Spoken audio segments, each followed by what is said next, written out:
everybody, how you doing? Welcome to Bones Collector. Today is a video I've been looking forward to making because I'm going to talk about cooperative board games. Now, cooperative board games are not for everyone, and I understand that. A lot of people refuse. I've had gamers tell me absolutely flat out, I will not play a cooperative board game.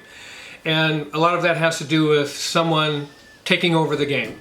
So when you're playing cooperative with 2, 3, 4 players, there may be somebody that wants to just boss everybody around, and that can be unpleasant. And my answer to that is just tell them, hey, stop that. This is a game we're all playing. You know, let this person take their turn. So it is a form of gaming that might not be for everyone, but it's our favorite. Lori and I love to play. As we've gotten older, I think. We love to play cooperatively. You know, we've battled life for 50 years together, and we like to battle board games together. And we have fun doing it. And so we really enjoy it, and we seek out good cooperative board games. I've got a lot of games I'm going to show you. I do have a top 10, and I will do the top 10 last. But there's so many games. We have 43 or 44 or 45. This isn't all of them. Yeah, we have probably a fourth of our gaming library are cooperative board games. Now, not all cooperative board games are good, obviously, just like any other genre of board games. So I'm just going to show you the ones that we love, that we enjoy playing so much that we keep them in our library. So let's get started. And I'm going to talk about our favorite cooperative board games in our library right now. And I'm going to start with a game that just came out, and it's called Invincible. Invincible just came out. It's going to be in my top 10, obviously, for 2024. And there's another one from 2024, and this is going to be my top 10.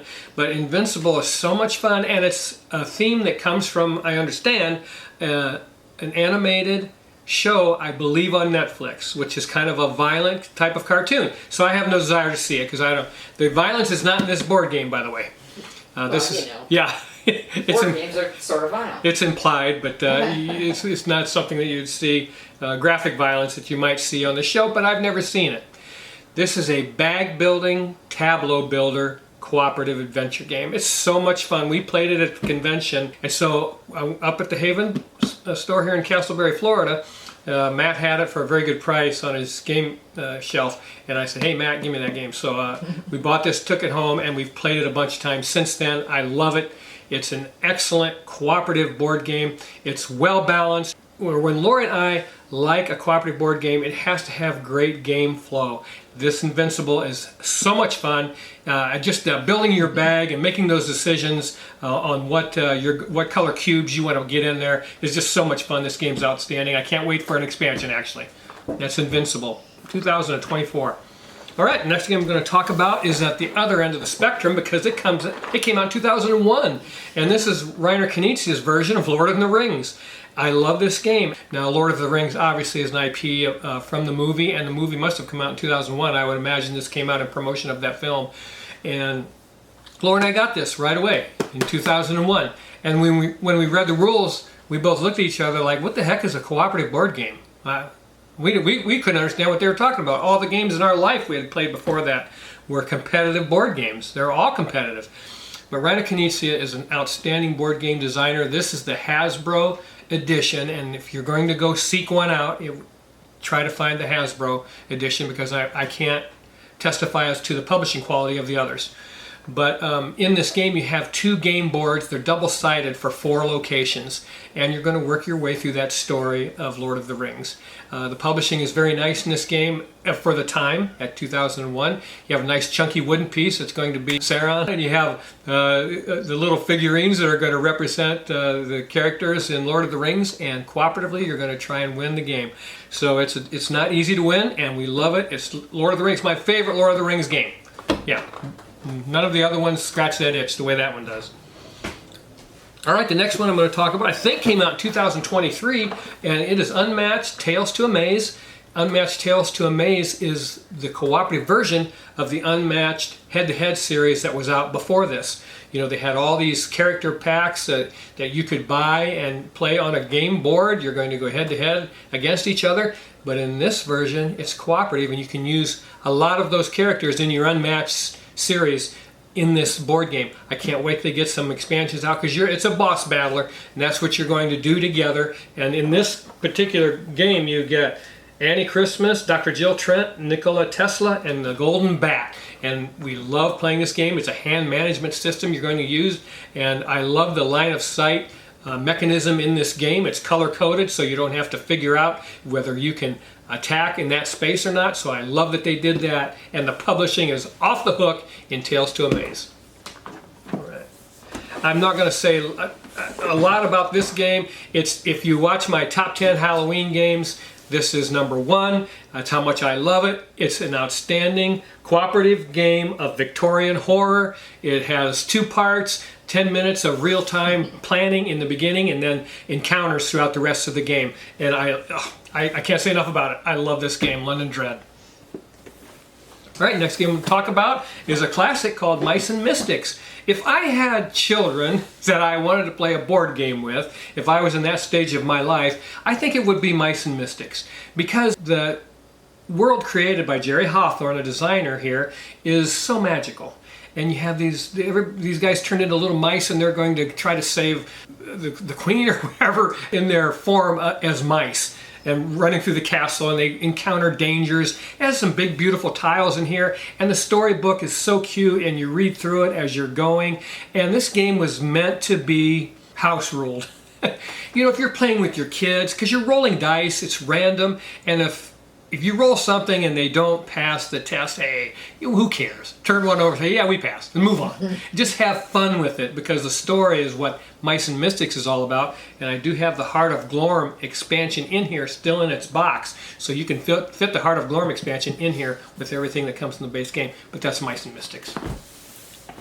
All right, the other 2024 title I told you was going to be in this video is The Mandalorian Adventures, Star Wars, The Mandalorian Adventures, and this is by Corey Knizia. He's designed a lot of games, so he's got a nice pedigree.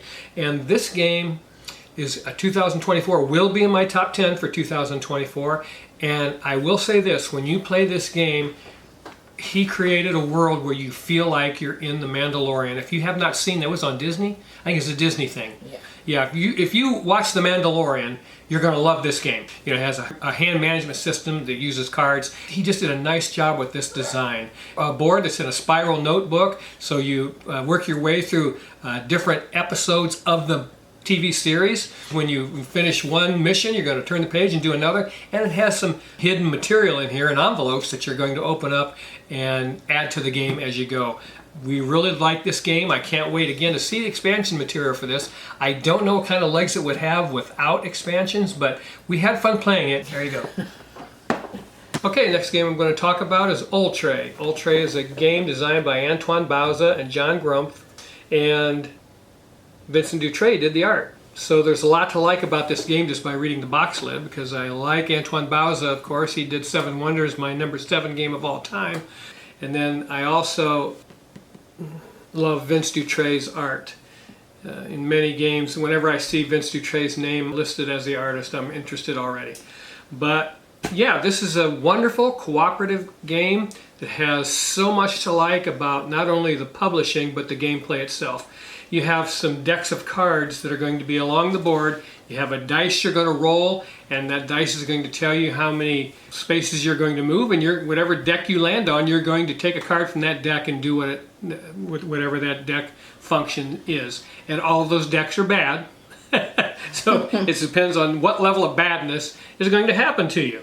And then in this game you have a board. You're going to have a knight, and you're going to travel around this board with your knight, selecting different areas that you want to go to. Now, the thing I like about this game, one of the things, is the way this box is made. It has little compartments for everything that in the game, all the components, and then these beautiful miniatures, these wooden horse miniatures with the knight writing on them is so cool. I mean, they're screen printed, but they're screen printed beautifully. It's not just dark lines outlining stuff. They're colorful, they're gorgeous, and I love wooden miniatures like this in board games because they're biodegradable, you guys, and that's important. It should to me, and it should be important to you. So yeah, I love the publishing of this game. It's a simple game with a pretty simple rule set, but it's pretty hard to win. The dice in it are 20mm wood dice, which I appreciate. They're wooden instead of acrylic. and I love wooden dice as long as they make them large like they are in this game. And so you're going to have some dice rolling and some randomness in this game that's going to hurt you. But we loved it. And I tell you, the last experience we had with this game, we needed 3 specific icons to come up on the dice. And I said, well, there's just no way that's going to happen. I'm rolling 3 dice. I have to get 3 specific icons. They have to land on those sides. I rolled them and we got every one of them. I like to fell out of my chair. Could not believe that would happen because I thought for sure we lost. And we ended up winning because we got lucky. And there's nothing like getting lucky. You know what I'm saying? So yeah, that's Oldr. And there's an expansion for this called Undead or Alive, which I've been looking for because I like this game. There's nice story in here on the cards, and it's just fun to play because of that. The dice rolling and the beautiful miniatures you're going to use. Oh, I just love Oldr. From 2 to 4 players. Cooperative takes about an hour, and that'd be correct. So yeah, Oldr. All right. Reiner Knizia is always busy designing board games, and he did that 2001 version of Lord of the Rings, and this IP, Star Trek Expeditions, is another one that he did. And Laura and I love this game. Again, it comes in full color, okay? I love that. So the miniatures in here are the hero clicks that have those spinning dials on the bottom of them to track health and so forth. So they're painted miniatures. I love that. In this game, you're going to be battling the Klingon bird of prey, which is going to be attacking the Enterprise constantly. Both those ships are at the top of the board, and as the position moves of those ships, it changes their attack, and you're battling that bird of prey constantly, and while you're doing that, you're beaming up and down to the planet surface and back up to the ship to get your health back and so forth. And it's just a fantastic game, and it's not so much about winning this game cooperatively. You get a point total, and it's going to tell you what you attain as far as what, you know, admiral. What your rank is. Yeah, your rank. So that's fun. And this game is criminally underrated on Board Game Geek. It works flawlessly, you guys. And you can probably pick this up cheap on BGG or from somebody you know that might have a copy of this game, and maybe they believed some other reviewer that said this game wasn't the best or whatever. They're nuts. Game's outstanding. It's Star Trek Expeditions by Reiner Knizia. All right. I think if I had kids and I was in that stage of my life, the second game I might have them play is Chronicles of Avel. But I don't want you to think that this is a kid's game, because it's not. Laura and I love playing it. It's a tower defense thing. You're trying to protect the castle, and you have 3 castle walls, and once those monsters are activated and they're coming down to get you, you have to make sure you're ready for that. And it's a lot of dice chucking. You have character sheets that you're going to have a character that you're going to build, and it has 2 expansions, and I'm going to say something about this game I don't normally say. You have to have the expansions for this game. You can buy the base game, and it is fun. But there is one little expansion, and I forget what it's called, but it's about $5 or $6, very inexpensive, but it gives you the boots, I think. Yeah, you do need that. Yeah, you need that expansion, because it gives you the boots of your character, which gives you a special ability. And I have to believe they just omitted that accidentally. It should have been the base game. And then we also got the big box expansion. And the miniatures in here are in full color cardboard. They're cardboard miniatures that you put together because you have to fold them, and some of them are big and chunky. And I just love the publishing of this game. And this is just a game, if you want to get together with your friends or your kids, chuck some dice, do some battling. I mean, there's no story to this game whatsoever, but you're just going to battle and try and defend yourselves and your castle against that upcoming danger. The small one is called the Adventurer's Toolkit. The Adventurer's Toolkit is the small expansion. Yeah, it's called a mini expansion, but it's a must for that game. But if you want more, which we did, we got the big box expansion also, and we love them both. That's a great game, Chronicles of Avel. Another game that we've played, this is 2023, I think this is my top games, yeah, of 2023. It might have been my number 2 game of that year, but this is Tesseract, and it is an interesting cooperative game. You have a cube of dice that you're going to put all these dice down in the sleeve, and it makes a cube on a spinning table, and you're going to deconstruct that dice cube before it explodes. All these games have varying levels of complexity and difficulty. If you want to make this game so hard you can't win, you can do that. And it's so much fun because everything in this game is a nice design job, a nice publishing job, because Everything that you need to know while you play this game is on the table. You have player laboratory cards, I believe, and it's going to have your actions listed on there that you can take, and everything about the rules of the game are on the table in front of you, so you don't have to refer to the rule book. And I love that. And this is such a different thing. When I first saw it, I thought, well, that's just a gimmick. I did. I thought that. And Lori said, well, I want to play it. It's just a gimmick. I could tell. So it was in the library at a convention. She wanted to play it. I grabbed it. We went and played it. And I said, hey, you were right. This is a fun game. And it ended up being my #2 game of 2023 as Tesseract. There's some games that I'm not going to talk about today. And one of them is going to be Pandemic. Pandemic's my #1 game of all time. This is Pandemic Cthulhu, and I don't want to talk about them because what else can be said? They're outstanding board games. Both of these games, this Cthulhu version of Pandemic is almost identical to Pandemic, except you have a dice you're going to roll once in a while. But other than that, it's pretty similar. So if you like this theme of Cthulhu, we play this every Halloween. Tough game to beat, though. Tough game to beat. And Pandemic, again, adjustable difficulty, so you can make this as difficult as you want. But Pandemic is the #1 game of all time for me because anybody can play this. Even new board gamers, experienced board gamers find it challenging, so it has everything to offer to all gamers. That's why it's so amazing, and that's why there's 1.5 billion, maybe even 2 billion copies sold. I don't know, but it's an amazing game, and I'm not going to spend much time on that. Okay, the other game that is missing that you might notice is Mage Knight. Now, Mage Knight is a game that Lori and I do play cooperatively, and that's the only way we play it. But it was designed, I think, mainly for solo and competitive mode. It's a wonderful game, Mage Knight. The other one that's missing that you might ask about is Gloomhaven. When we kickstarted it, got it in, played 6 scenarios, did not find any fun in that game for either one of us. So I sold it while it was hot, got my money back. And hey, if you want to get a copy of Gloomhaven, go to a convention. They're going for $30, $40 a copy sealed. But anyways, next game I'm going to talk about is Deliverance. Deliverance is, I think, 2023 title, if I'm not mistaken. I think so. The publishing job in here is off the hook. I mean, it's outstanding. Every character in this box, there is a beautiful acrylic standee for every character. In addition, the angels in here, you have the acrylic standees for the angels if you want to use them, but it also has some gray plastic miniature angels that have been washed, thank you very much, that you can use instead of the acrylic standees. But the publishing of this game is outstanding. The theme of the game is outstanding. It is about the gates of heaven. You're each a hero angel, and you're going to protect the town of Fallbrook from the villains of darkness, the coming out of hell, because this is a Christian themed game.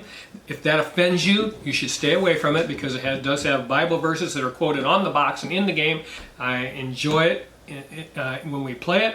It's incredible on the table. It's one of those games that when we take it up to Clubhouse and set it up and play it, old people stop by and say, wow, that looks amazing. You know, and they've never played a modern board game before, but they're intrigued by the looks of this game. Again, it was one of my favorite games of 2023. I think there's an expansion coming out, or either already. It's on Kickstarter. I don't know if it's done or not. But just an incredible game. We love it very much, and that's Deliverance. Okay, am I down to top 10 now? Yes. Oh, now we're going to start the top 10. And the first one's going to be Legendary. James Bond 007. There are so many legendary games. There's Marvel Legendary, which we had and moved on. And there's the Alien version. And what else? Well, there's tons of them, but some of them are Encounter. Legendary Encounter. Legendary I don't know what the difference is. But I had to have this one because it has a nostalgic meaning to me, because I love all the James Bond movies. I love the novels growing up as a kid in the 60s. And for me, when someone asks me who my favorite superheroes are, when my grandsons ask me, I tell them James Bond 007 and Sherlock Holmes. Those are my 2 favorite superheroes because they were men with super human powers intellectually, and those are my guys. But this game is outstanding, and it has some amazing gameplay mechanisms in it that we enjoy doing so much. It's a deck building game. It's all cards. We do have a player mat, and I think it comes in it. Yeah, I know. I'm just going to take this just for a second. I just want to show you. But I've got everything for this game. I got all the movies in this game, and we enjoy playing it so much. And it has a special card in it, and I can't remember what it's called. But once that card comes out of the villain deck, you can't kill it. It just stays on the track, and all you can do is back it up. So you better be ready when that card comes out. to do whatever you have to do to win before that card gets to the end and escapes. So that's legendary deck building game. We love it. Number 9. All right. This is a game by Kevin Riley, and it's called Aeon's End. You know, we spend a lot of time on YouTube. Dice Tower's done a lot for board gaming and promoting board games, but sometimes they say some idiotic things that really drive me crazy, and one of them was one of their reviewers, oh, this is so plain and generic, it's overrated. For us in a game, it's all about the gameplay design, the mechanics, and how they work together and flow together. And in Aeon's End, the game design here is magnificent. It's a deck building game, but there's a specific way you need to construct that deck, and you need to keep that deck as small as possible, and that is the challenge in this game. And you have those portals you're going to deal with. It's so much to enjoy about Kevin Riley's game here. Is this the one where you don't shuffle your deck? Yes. We have a play mat that I think that goes with it. But this particular issue, I have the original issue, and in this game, on my cards, they have black borders. They went back and redid that, and they made full card art, which I don't like as well, personally. This is a personal choice. I like cards that are framed, just like pictures on a wall. Yeah, you ever go in somebody's house and they have pictures hanging with no frame? I don't like those as well as pictures with a frame. So I like the card art better in this original version. The only problem is I'll never be able to get any expansion material. I think they did make a couple of expansions in this original format, but the chance of finding them are probably slim and none. But I love playing this base game. I think I have 4 villains in here. When you have a 200 board game collection, by the time I revisit this, it'll be fresh as a daisy. Lori reminded me that you do not get to shuffle that deck. You're building that deck and it's in your discard pile. You have to take that deck, flip it over, and play it in order. That's why it's so important about when you buy cards from the market, because you want to spread out those power cards that will benefit you the most, and so make you as efficient as possible. Outstanding game. Number 8. Hey, Reiner Knizia, I've talked about him. This is the 3rd time. This guy knows how to design board games. If you play board games, this is just a phrase that you're going to hear over and over again. Reiner Knizia is the most prolific board game designer in board gaming. He has made so many titles. Some of them aren't so good, some of them are good, and some of them are great. I love Siege of Runar. This is another deck builder. Although the deck building mechanism in it, you might be able to get 2 or 3 cards added to your deck. Not a whole bunch, but it's so hard to do. And in this game, it's a tower defense game. And why I love it so much is this right here, you guys. The tower is right in the box. I've shown this before, but I feel like I want to do it again right now. It's got all my pieces, but the tower is in the box that you're going to be defending, and these creatures are going to be coming over the wall, and they're trying to steal your gold, and your goal is to get out of this tower with 1 piece of gold. They're trying to take your gold, and the only way to get out, you can't go out through the front door because all the danger's out front. You know, you got goblins and orcs, a catapult, and a tower that they're putting up to try to get over the walls, and all that danger is out there in front, so you're going to go out the back. How are you going to do that? You're going to dig your way out. Every one of these pieces of rubble, you're going to have to dig out of here in order to escape. And every time you remove a piece of rubble, it adds some monsters into the gold chamber. Oh, this game is fantastic. I mean, how cute is that? It's such a great thought to be able to do that. This is one of those games that just an outstanding idea to put the actual tower in the game box. And it's not that big. It's about as thick as a regular game box, a little bit bigger in length and width, but still very nicely fit on your game shelf. And that's Siege of Runar by Reiner Knizia. Number 7. This is number 7. Here's the thing, you guys, this is expensive. Because you have to have, first of all, number 7 is Dice Throne Adventures. That's this box right here. It's an expansion for Dice Throne. Dice Throne is a competitive dice chucker where you have these beautifully published character trays where you have a character board that folds out, outstandingly beautiful engraved dice, custom dice. Everything about the publishing from Roxley Games is outstanding in this game.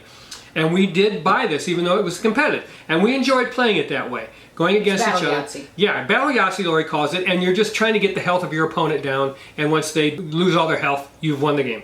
And they came out with it Dice Throne Adventures, which is the cooperative version, but you have to have some characters to play this. And you can buy them in twos, I believe, 2 packs. 2s and 4s. Yeah, we got season 1 re-rolled. It's $100. Dice Throne Adventures $100, and you can get these from the Roxy Games website. And then we also have Santa versus Krampus characters. Now, when you buy these, they come with painted cardboard standees, which is beautiful. I love that. Thank you, Roxy Games, for not making them gray plastic. But we also bought for season 1 re-rolled the painted miniature set from Roxy Games. So we also have that. But this game is outstanding fun. Laura and I enjoy it. I will probably never play the competitive version again where you go head to head. We love playing this Dice Throne Adventures where you lay out a world, a different world every time you play it, of tiles, and you're going to journey around in that like a dungeon crawler type of situation and do some battling, and at the end you're going to battle a boss. So we love it. It's beautiful to look at. The publishing is outstanding. Again, I apologize, it is expensive. You might be able to find it cheaper if you can find it. Yeah, if you can find somebody to buy sell it from cheaper the than publisher. that. But we got these from the publisher, and it was pricey. But super fun. All right. Number 6. Number 6. I believe this is it. Keep the Heroes Out. This is a fairly new cooperative game. And I'm going to guess it's either 23 or 22. And it kind of looks like a kiddie game. 22. 2022. And we didn't play this for a while. No. We got it like a year after it was out. Some people may be turned off by the childlike look of this game. It looks like a kid's game. It looks like a kid's game. The tiles in it are beautiful. It's a tower defense hand management game, so you're defending the dungeon from the heroes. The heroes, the dirty dogs, are trying to come in and take our treasures, and we don't want them to. We're the monsters, and we're trying to protect that, the dungeon from these creeps. So anyway, they're trying to come in and take that from you, and that's what you're doing in this game. And each set of monsters that you're going to play has a deck of cards specific to that monster. And you may have one monster that you're controlling for your character, or you may have a monster that has, I think one of them has 9. Yeah, 9 token. or 10. Yeah, the little slimies. Yeah, that you're going to control on the board as one of the monsters. And this game, I tell you what, when you play it, Lori and I have been playing this game. We'll say, hey, we're doing pretty good. I think we're gonna be fine. And then the hero's turn will go, and it cascades down on you like a ton of bricks. Yeah. Well, that moves there, which makes 2 of these, and moves there, makes 1 of those, and it just all across the dungeon, it comes down and decimates you, and you've lost the game when you thought you were going to win it. Hey, I like that. That was so cool because it makes you look a lot deeper into what's going on and plan a lot better. And that's Keep the Heroes Out by Louis Brew. I'll say Brew. I think it is. And we do have the Boss Battles expansion. Again, when I find a game I really like, if I love that game, and in this particular instance, in a cooperative adventure board game, you are going to want variety because it just keeps the game fresh. So we went ahead and got this, and then we got some other characters, Cthulhu and a unicorn that makes rainbow poop all over the board, and I forget what the other one was. The other one is just the wooden bits. Oh, okay. So we got Cthulhu and the unicorn. Rainbow unicorn? Yep. Yeah. The Sparkling Guardian, the Great Dreamer. Here you go. No. So yeah, we got these cute little boxes also that go with it, and we just have a lot of variety in this game. This game looks like a child's game. It will kill you. It's so hard. I mean, this game is really, really good, and I love playing it. It's just the colorful tiles and card stock and everything in it is published very nicely. The miniatures in here are made of wood, which we love because I don't like plastic. The wood is so wonderful, screen printed wood miniatures, and then the heroes themselves are cardboard tokens, but you can buy the heroes in wooden screen printed miniatures. But I like the heroes being the cardboard tokens because if they were the wooden screen printed miniatures like the monsters, I would get them confused, I think. I like them being cardboard tokens that lay flat, then I know, because this game, like I say, you miss something and it's going to trigger one thing after another and you're just going to lose. And I want to know where those heroes are at and what they're doing, and if they're flat pieces of cardboard, I can say, oh, I see what's going on now, that kind of thing. But oh, what a wonderful game.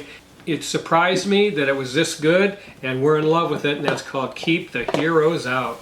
Wow. Number 5. Yeah, see. Okay, next game I'm going to talk about is Plum Island Horror. This is a 2024 to me. May be a 2023 title on BGG, I don't know. But we couldn't get it. Yeah, but to me it's a 2024, and for right now it's my leader for Game of the Year 2024. I didn't really want to get this game for a couple of reasons. The first one was it was from GMT. Their games are a little dry for me, publishing wise, and the theme of them is usually war or head-to-head combat of some sort. In Plum Island Horror, it's a cooperative game. You know why? It says so right on the box cover. And when Lori pointed this game out to me, she said, hey, you need to take a look at this game. I think it's something we might be interested in. And when I did take a look at it, I was sold right away because the theme drew me in. You're on an island and there's been a storm or something, and all this gas or poison has gotten into the population of animals and people, and there's all these horrors, not just zombies, just horrors in general that are going to be coming after you to eat you. They're going to eat you, and you're on this island and you're going to battle them together, and everything in this game is outstanding. The game board itself could have been a little better, but other than that, that's one nitpicky thing I have about this game. It is so much fun to play, and time length is from 3 to 4 hours at 2 if you know what you're doing. Which is way out of our comfort zone, but we love this game. Yeah, the writing in this game, it was obviously a great effort put in by the designer Herman Luttman. Is that his name? Yeah, Herman Luttman. I just love this game. Herman, thank you so much for this game. And he did another game called Dawn of the Zeds. I have not played. I'm looking to try to acquire a copy and see what I think of that game. But if you have that game, maybe you like that and you think you might like the Plum Island Horror, probably true. But I enjoy this game so much. For the whole 4 hours that we play it, you won't be bored for an instant. You won't look at your watch one time while you're playing this game. It's outstanding, and that's the Plum Island Horror. Just a great game. All right, now we're down to Number 4. Oh, the next game I'm going to talk about is Dead Men Tell No Tales. Wow, we just played this recently with the Kraken expansion, which you don't need. Okay, this game is, I call it a dungeon crawler because you are laying out tiles that represent a pirate ship on fire, and you're working your way through this pirate ship, battling skeleton crew and monsters because they're trying to come after you while you're trying to get this treasure and get it on the dinghy and escape with the goods. So you have so many treasures you have to get out off of this burning ship in order to win the game, and all of you have to get out and be on the dinghy to win. You are trying to coordinate all those things going on, and it's a dice game, so you have dice that are going to represent the fire level in each room, and each one of those tiles has a dice on them that's going to have a, whatever value that is. Once it hits 6, it explodes, causes all kinds of havoc, and so much fun. This is the Renegade Games version. It does have a plastic miniature for each character, which is either here or there. It's pretty nice, but they are gray. They're not painted. So you have one of those for each character, but the game publishing before this, the first edition of the game, had wood miniatures that were not screen printed, so they were less thematic. And then also the starting tiles in this game, there's 4 of them when you start this game, and in the first edition those tiles were hooked together, and that presented somewhat of a publishing problem because when a room explodes, you have to turn over that tile where you had 4 of them hooked together there. And I guess they made some things you slip over top of them. You had to go on BGG and print covers. You had to print covers to go on them. So I don't know how they missed that and whatever. Hey, get the Renegade Games version. You don't have to worry about any of that. And then this expansion with the Kraken is very nice. It offers some more complexity to the game that some gamers may not appreciate, because there are some little things you have to remember. It comes with player aids that cover most of what you're going to have to do. But like when you're attacking the Kraken, if you win, there's certain things you have to do, and if you lose, there's certain things you have to do that are not on the player aid. So you have to make yourself a player aid to remember those things. But we love this game. It's so thematic and beautiful, and that's got to be one of the most gorgeous cover art box lids in board gaming, I think. And again, an expansion that goes with it called the Kraken, if you wish. It comes with another female character to add to your lineup if you want to play her. So yeah, outstanding game. Dead Men Tell No Tales. All right, now we're down to the next game. Number 3. Yeah, number 3. And this was in my top 10 Halloween games list, but I wanted to talk about it for a special reason today, and this is Arkham Horror 3rd Edition. Now, Arkham Horror 3rd Edition is a game I did not think that I would like because I didn't really care for 1st and 2nd edition of Arkham Horror. And the nitpick I had with it bothered me, and I did not like the board. It just wasn't pretty, it didn't have any thematic draw to it. But when I saw what happened in this game, I'm speaking to people that do not own Arkham Horror. This is the one you want to get. It has a modular board that are like puzzle pieces that you're going to put together depending on the scenario, and they're hooked together with these street pieces that hook in between them. And those streets are locations also. So not only are the neighborhoods, the big tiles, locations, but the streets are also locations. And I love that about this game. It offers so much replayability because of the varying board that you're going to build.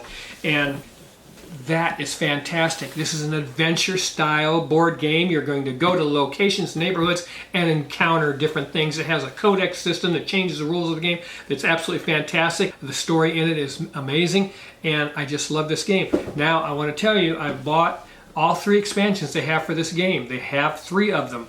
The Under the Dark Waves, Dead of Night, and the other one is Ordeal of Innocence or something like that. I can't remember, but there's 3 of them. Now, the reason why this is important is because if you play an adventure card game, I think there's like 10 cards for each neighborhood location in this base box. You want more than that because you're going to see them and read them over and over again. And you need variety, so you need to get these expansions to add that variety to those neighborhoods. I mean, in the base box, it's fine. If you're going to play it once or twice a year, you're going to forget what it says anyways. If you're a person like me, that we're going to play it, like we played it 3 times in October already, so we wanted a lot of variety, so we got the expansions. And the reason why that's important is because this game is discontinued, okay? So if you have this base box and you were on the fence about getting expansion material, you better get it because they're going to disappear once they're gone. Yeah. Secrets of the Orc. Secrets of the Orc is the 3rd expansion. Yeah. So we have all the expansion material that there is for this game, but I've gathered through the grapevine on BGG and various locations that this game is discontinued, will not be printed anymore. If you do not have Arkham Horror or Eldritch Horror and you want to get into the Cthulhu Mythos universe with a title, this game is fantastic. It's Arkham Horror 3rd Edition, has 3 expansions, that if you like this and you want more, you better get them right away because they're going to disappear. And what a fantastic game this is. I fell in love with it. All right, it's Arkham Horror 3rd Edition. Now the next game I'm going to talk about, Number 2. yeah, is Harry Potter's Hogwarts Battle. This box is kind of heavy. We have the Monster Book of Monsters. Is that what it's called? Box of Monsters. Monster Box of Monsters expansion in here. Little bit of lid lift, but not bad. But it's really heavy with cards. Now this is a deck building game. It's cooperative, like all these games. All these games have been designed to play primarily cooperative. And these cards all have movie stills on them. If that bothers you, you probably wouldn't like this. And this game can be played, you know, in probably, I mean, there's 7 books in this base box, and each one of them probably, the first couple maybe only take 45 minutes to an hour, but after that they probably take an hour and a half to play. And there is a house rule that we use in this. In the market, when you have light cards come out, you double stack them, put them over top and draw another card to give you more variety in the market. And then in the Monsters Box of Monsters, we always put Crab and Goyle in the villain deck. When it says to randomize it, we do, except for Crab and Goyle. We stick them in there. And then we allow ourselves to buy a detention card and get it out of our hand for $3, which is hard to do still, even though the game doesn't offer that. Those 3 things and makes this game so wonderful. And you're still going to lose this game because if you get the right set of villains that come out, it's just going to be so difficult. And one of the things to accept in this game is on your player board, as your health goes down, you're not going to die, you're going to stun. It's called stun. You're going to stun. Don't worry about it. Yeah.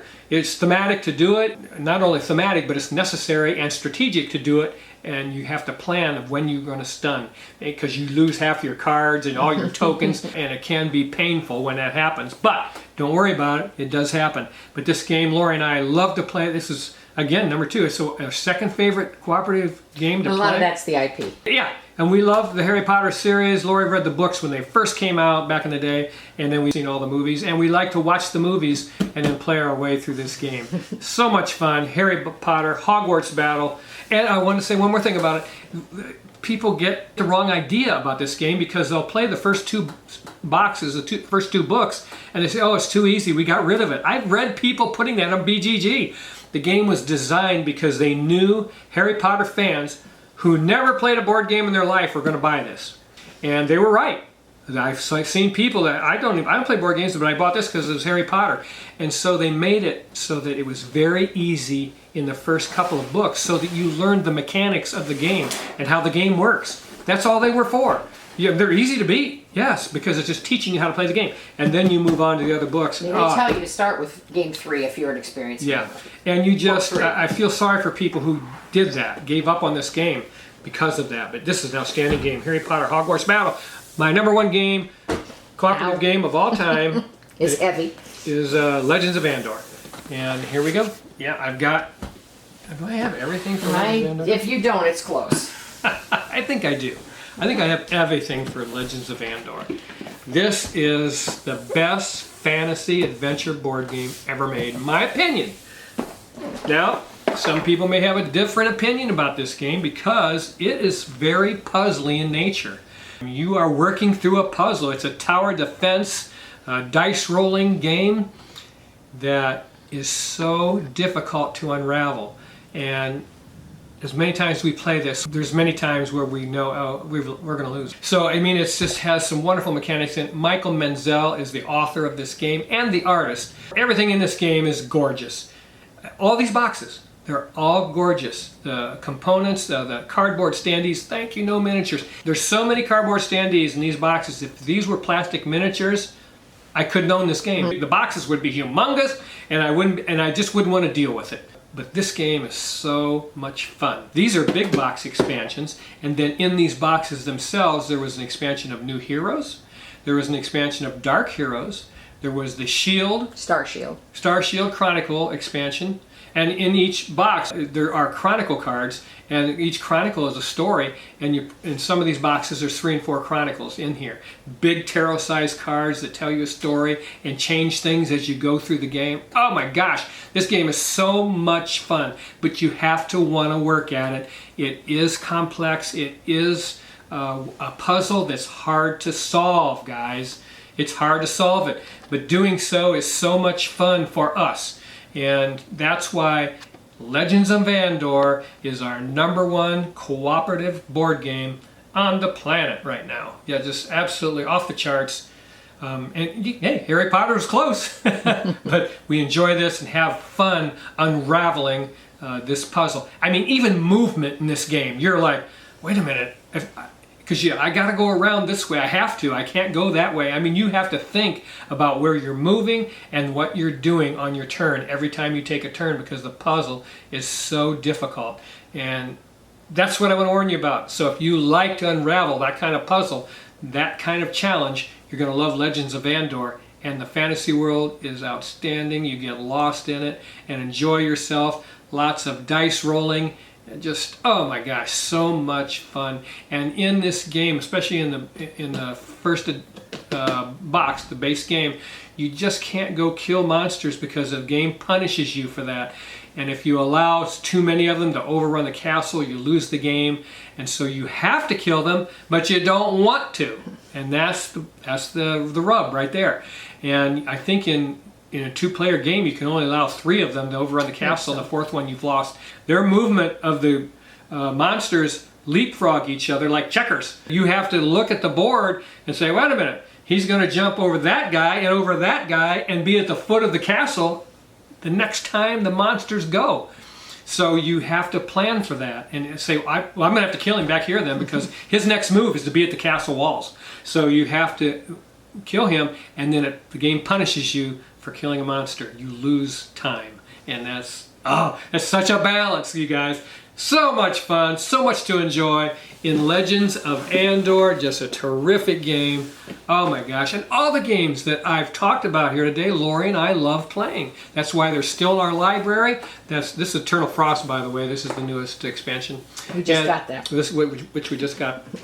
But all the games I talked about here today, the gameplay and game flow in those games is fantastic, or I wouldn't have told you about them.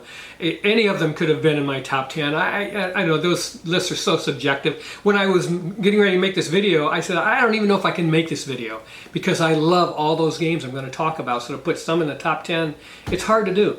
But yeah, number one was a no-brainer for me, and that's Legends of Andor. Hey, I hope you enjoyed this video.